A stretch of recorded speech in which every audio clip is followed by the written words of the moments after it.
تو مجھے ہسپتالوں میں، دواخانوں میں، حکیموں اور ڈاکٹروں کے پاس تلاش کرنا۔ دولت نے کہا کہ اگر میں کھو جاؤں تو مجھے بازاروں میں، منڈیوں میں اور دکانوں میں تلاش کیا جا سکتا ہے۔ اس کے بعد عزت وہیں موجود تھی۔ اس نے کہا کہ جب میں کھو جاتی ہوں اور جب میں کسی شخص کے ہاں سے چلی جاتی ہوں تو پھر اس کو کہیں بھی واپس نہیں ملتی۔ تو دیکھیں اس حکایت میں، اس تمثیل میں 3 صفات نے اور اوصاف انسانی نے باقاعدہ آپس میں گفتگو کرتے ہوئے کرداروں کا رنگ اختیار کیا۔ یہ تمثیل محنت پسند خیرت مند، اس کا بنیادی تھیم یا مرکزی خیال میں آپ کو بتا دوں۔ مصنف کہتے ہیں کہ کائنات یا اس دنیا کے آغاز میں یہاں دنیا کا رنگ کچھ اور تھا۔ ہر چیز وافر مقدار میں دستیاب تھی۔ لوگوں کے دل لالچ، طمع، غرض سے بالکل پاک تھے اور اللہ کی دی ہوئی نعمتوں پر انسان راضی اور خوش اپنی زندگی گزار رہا تھا۔ کسی چیز کی کوئی کمی نہیں تھی۔ لوگوں کے دل ایک دوسرے کے لیے محبت سے بھرے ہوئے تھے۔ لیکن اچانک اس جنت نظیر دنیا میں اور جنت کی طرح سکھ چین کی زندگی میں اچانک ایسے کردار داخل ہوئے، کچھ ایسی چیزیں داخل ہوئیں کہ دنیا کا رنگ ہی بدل گیا۔ یہ چیزیں، یہ برائیاں وہ یہ تھیں: حسد، بغض، خود پسندی، غرور، بخل، کفران نعمت۔ ان کے داخل ہونے سے اچانک نعمتوں کو زوال شروع ہو گیا اور خوشحالی کی جگہ بدحالی نے لے لی اور فراخی کی جگہ مفلسی نے لے لی۔ اب غربت نے، افلاس نے اپنے ڈیرے ڈال لیے اور انسانوں نے ساری نعمتوں کو کھو دیا۔ لیکن اپنا نقصان کرنے کے بعد اس دنیا کے باسی، اس دنیا کے رہنے والے، وہ اپنے کیے پر پچھتائے اور ہاتھ پیر ہلانے لگے، ادھر ادھر پھرنے لگے کہ ہمیں دوبارہ وہ خوشیاں، وہ راحت و آرام کیسے نصیب ہوگا۔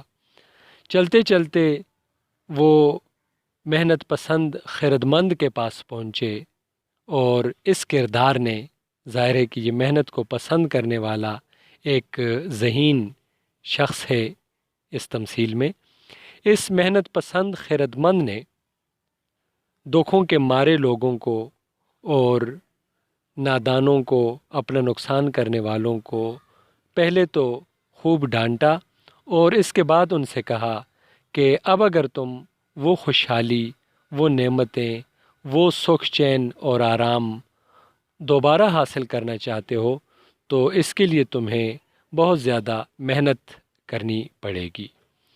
اگر تم مل جل کر محنت کرو گے، پہاڑوں کو کھودو گے، زمین کا سینہ چاک کرو گے، جنگلوں کو کاٹ کر آباد کرو گے تو اپنے ہاتھوں کی طاقت سے اس زمین سے خزانے نکال کر تم سکھ چین اور آرام کی زندگی بسر کر سکتے ہو۔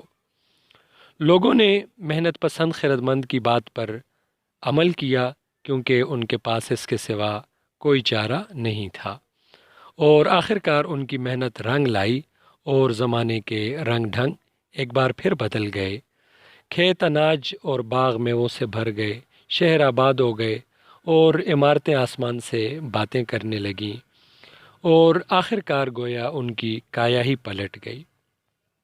اس طرح محنت پسند خیرت مند کی بات مان کر انہوں نے وہ اپنے نقصان کی تلافی کر لی اور کھوئی ہوئی نعمتوں کو دوبارہ حاصل کیا۔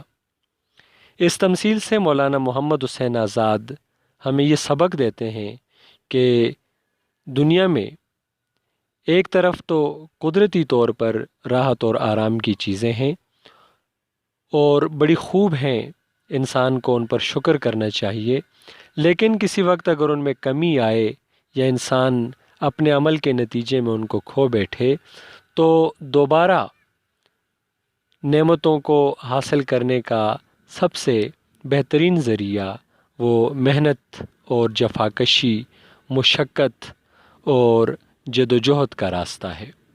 محنت کے راستے پر چل کر انسان دوبارہ کامیابی اور کامرانی کی منزلوں کو حاصل کر سکتا ہے۔